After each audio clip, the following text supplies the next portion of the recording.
What's your plan? Stay the hell away from me, okay?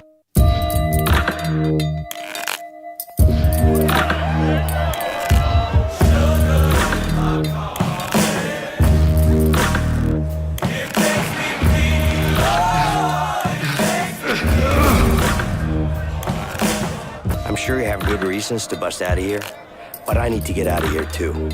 Yeah? Not my problem.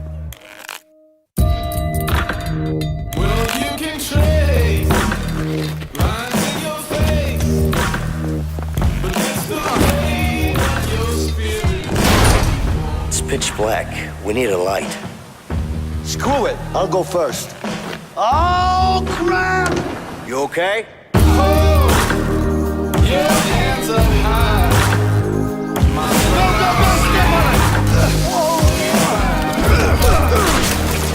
Do you have a problem? Yeah, I got a problem with you. I love you, buddy.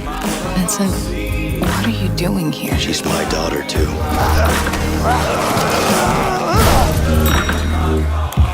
See? Problem solved. Come on, Leo!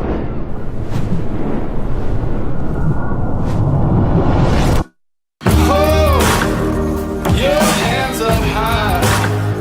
My love, I'll see you by and by.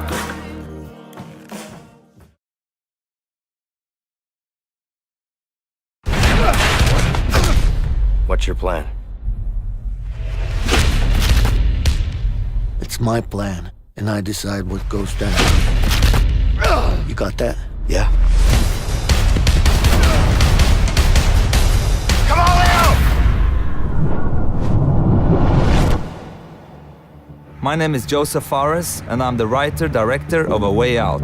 A Way Out is a story-driven co-op game. It is designed, played, and experienced only in split-screen co-op, which means you have to play the game with a friend, either online or on your couch.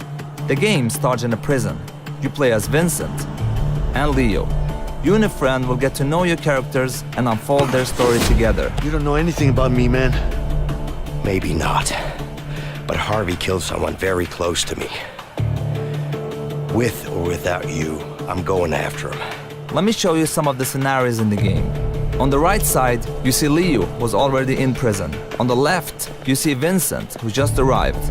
Now, if you look to the right again, you can see that Leo can be controlled, while Vincent is in a cutscene. Here is another one. Vincent and Leo are now in the laundry room. Your goal is to smuggle sheets using a laundry cart. You can approach the scenario in different ways. Either get the cart with Vincent. You know, I got a good pack right here. I think it's got your name on it. It's, broken. I don't know. Or with Leo. Get over here, you idiot! Yeah, but I think those two guys are just about to fight. What the? What? Who's him? In A Way Out, you will experience something new all the time. Everything you do in the game is unique for that scene. We want you and your friend to be focused and engaged throughout the entire story. But let me tell you, this is just the beginning of what you will be experiencing in A Way Out. Give me a gun!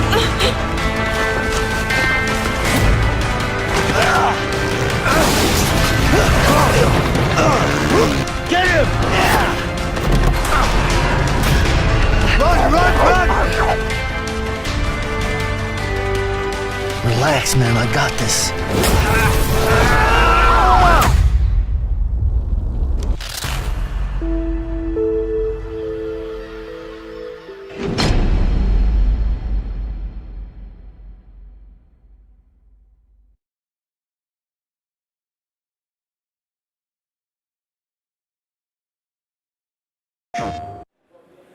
Welcome back, everybody. One of the biggest announcements to come out of EA Play the other day was A Way Out, the first game from a new studio called Hazelight, headed up by our good friend Joseph here. Welcome to the show. Thank you, so nice to be here. So we're here to talk about A Way Out, which is your debut game as your new studio. No. I did the Brothers: A Tale of Two Sons before. Right, yeah. But now so- you formed this new studio, Yes, and yes. you're It's a working debut on this studio. Yes, Yeah, that's sorry, right. That's but right, yeah, obviously you worked on, you created Brothers: A Tale of Two Sons, which Yes. was hugely popular. Yeah. Everybody loved it, and now A Way Out looks even more incredible. Looks like a real kind of evolution of your work. What's that whole process been like? Well, the thing is, after I finished Brothers, I want to make another game that pushed the boundaries, how to tell stories, but without compromising on gameplay, because the interactivity in game is, I love it. So it started out with me and a friend trying to find a co-op game that was not just a drop in, drop out. I wanted to do like an emotional story for two characters, and that they were unique and everything. This is actually how it's so the game was designed from day one as a co-op in design. So single player was never in the cards? Even if someone gave me $20 million, do a thing, I would say no. This is part of the design, part of the vision. I will not, look, it's passion that drives me. That's the most important part. If I don't feel it in my heart, it will never come in the game. I think that definitely comes across in just those trailers that we've been seeing about it. And I love that you have to play with another player. Yeah. And what's really intriguing to me, which I find unique about this game in particular, is that even though you're on a split screen, if one character has a cutscene, the other character's story still continues and is still playable. Yes. So the thing is, like, because I love the interactivity of the game. Even in the cutscene, I try to make it that one player can be controlled while the other one has a cutscene. And the thing is, you will be able to play it online, and it's going to be split screen anyway, because that's the part of the storytelling. But I prefer you play it in the couch. It's almost part of the design that you play, because there are some points in the game, especially the one demo we were showing here at E3, when you have to make a choice, and you together have to talk to each other. So you have to, like, you have a thing, like, for instance, a thing you need, so you have to talk to your friend, and I think it feels better if you do it in the couch. So I prefer people do it in their couch, actually. Yeah, this looks amazing. At their couch, maybe you say. It's incredible some of the stuff you guys are doing with the split screen mechanic. I'm surprised that nobody else has tried to do something like this before, because you're doing amazing stuff where, like, if one player has a more cinematic event going on, the screen kind of gets bigger for them and smaller for the other character. It's kind of like a 65%, 35. Sometimes we go with 3 screens, sometimes we go with a split like this. So this is kind of like, because my background is a filmmaker, so this, you can say, is the inspiration from my background. But still, the games, for me, there are two passive experience. When you have the controller most on the table, not in your hand, I love the interactivity. I want you to be able to control all the time. Also, another thing in a way, like, the mechanics are, like, variation is insane. It's like we do like one thing and then it's over. Some scenes, like you'll have a scene where one of the players does it for a minute, over 300 animation, you only do it there. And we have a full third-person shooting mechanic. We only use it when it makes sense in the story. That's it. Wow. But that's important to get the players emotionally connected. You don't want, this is not a game where you level up, or I'm 42, you're level 40. No, this is a game where preferably you can play half of the game and then play with another one, but that's pretty much like I would give you a movie, let you like start from the middle and say, look at this.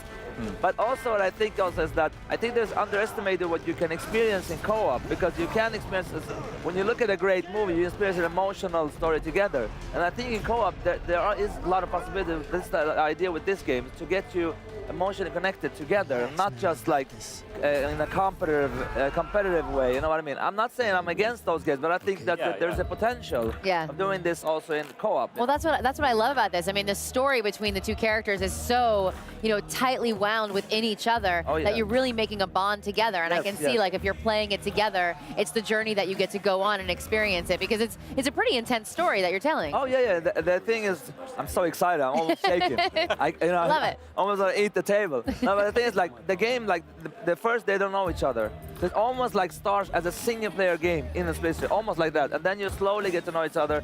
And also the game starts in a prison, but there will be way more outside. So it's just that the beginning is there. It's a big part of the game, but it's way more than this, than just the prison. Cool. So, and also, like, it's not that just the mechanics are unique. All NPCs, all interactions are unique for every character. So if I go talk to a person, I will have my choice. It's like a simple choice with short dialogue, and as you talk, you will say differently. So it depends. So always, I prefer that you always try to do it a different way, because the characters are so different from each other. They're like the total opposite.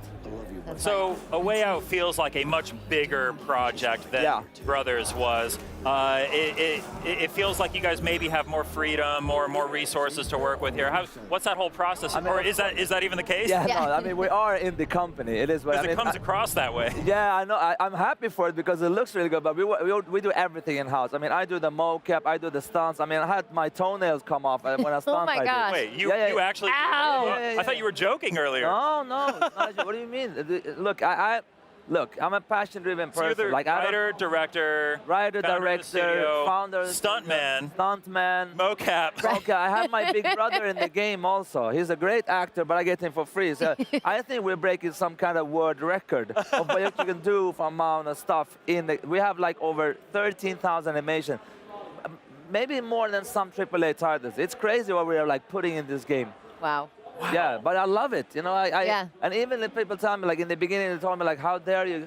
Maybe you should like do a thing. I'm like, no, that's not gonna happen. Because this is the design, this is the game. Well, and how passionate you are about it. This allows you to really be an auteur and get your hands in like every little bit of it and really be hands-on, and that way it's gonna turn out, you know, and that passion's gonna really show through. I believe like if you truly believe in what you're doing, and I'm a passionate gamer, I do a game that I want to play. I mean, if you like don't want it, it's very easy to choose another game. But I truly believe like if you play this game from start to finish, you'll know what I mean, because you haven't played anything like it. This is not. Look, if you look at it like this, normally when you see games like they are split screen, it's mostly single player, and then it's based from that. It's pretty much the same mechanic going on.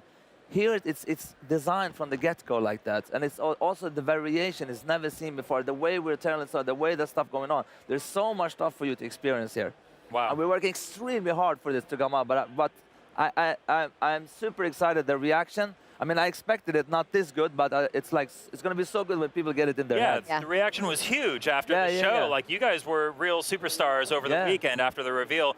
I think you've been showing it to a few people, like in a limited capacity. What's the reaction been to people playing it for the first time? They come in excited. They get out nuts. I'm telling you, like when I show them, they're like, "Wow, there's so much to show here." So I'm telling you, it's like when we start the demo, I tell them like, "This is a way out in these 5 minutes." The next 5 minutes is something else. I wish I could show you. I might show you when this is done, so you know what I mean. But there are so many that. I need to come find you and see if I can get in on that. Exactly. Yeah. Do you, when the splits, when you have your split screen and you're doing all the puzzles that you have to solve to get through the game, are you always working together, or is that part when you're both on the screen at the same time? So the thing is, like, you always work. But the beginning of the game, you don't know each other. Yeah. Almost like a separation and design. Like you don't know. It's also part of design. But then you're always working together. It's almost like you can't progress without your partner. So I think you understand when you play it. It's like you can't go for. I would say like the only game that's like close to it, but really not. It's Portal 2, where you're dependent of your friend. You're dependent. You cannot go on. There's no AI-controlled second player if you don't. So you have to play with a friend. And if you don't have a friend, I can play with you. I think I'd like that. So this story feels a lot more intense and cinematic than the first game that you worked on. Do you feel like you've grown as a writer, as a storyteller working on this? Well, I've done 6 feature movies before. So really? I'm a filmmaker. My background is a filmmaking. But that's the thing, again, like coming into games, and that's also so why Brothers became a success is because people felt like, wow, it's the interactivity that tells the story. That's what I think it's even more. I mean, the game is cinematic, but it is playable. That is, I'm super against like if we're gonna put in something that is more a passive experience. We still have cutscenes and stuff. I mean, the camera work, it's. I think people who see it, they will understand. Oh, this is just not just cameras. Like, you know, it's the cameras. It's real cinematography. And you have to. That's I know. I'm not like so much stuff. You have to figure out how to simultaneously frame a shot from 2 different perspectives all the time. It's incredible. How do you deal with that? I mean, look. A lot of trial and error. Where to put the camera is super easy for me because I know it from inside out. It's like, but how technically to solve it, it's very hard. Like how it's like the look when people look at this game and say now like, oh, why don't they do split screen? But it's hell on earth. Because let me just give you an example.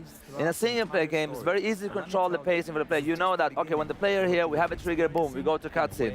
Now, how do you do it with 2? okay, where's this guy? Where's the other guy? How can we make sure they're so, like what if he looks at him when he does that? For instance, when you go and take down, some games like make a cut to align the character on the animation. Here you can't, because you can look at him and then it will pop, so there's so much that you don't think about. Like that has been hell on earth, but I love it. This is from a developer perspective, it's a pain in the ass. But I really hope this inspires as a developer to like, because I sometimes can feel that games can become a bit repetitive.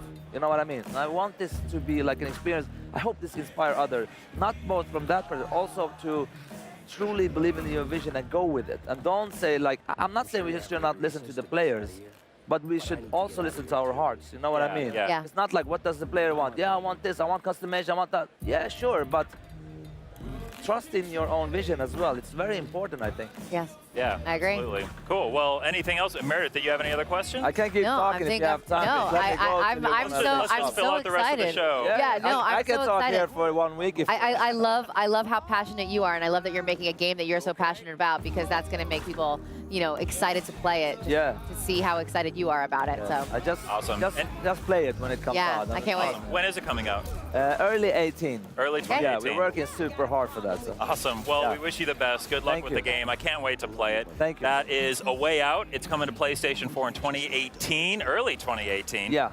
Thank you so much for tuning in. We'll have a lot more coming up, so please stay tuned. PlayStation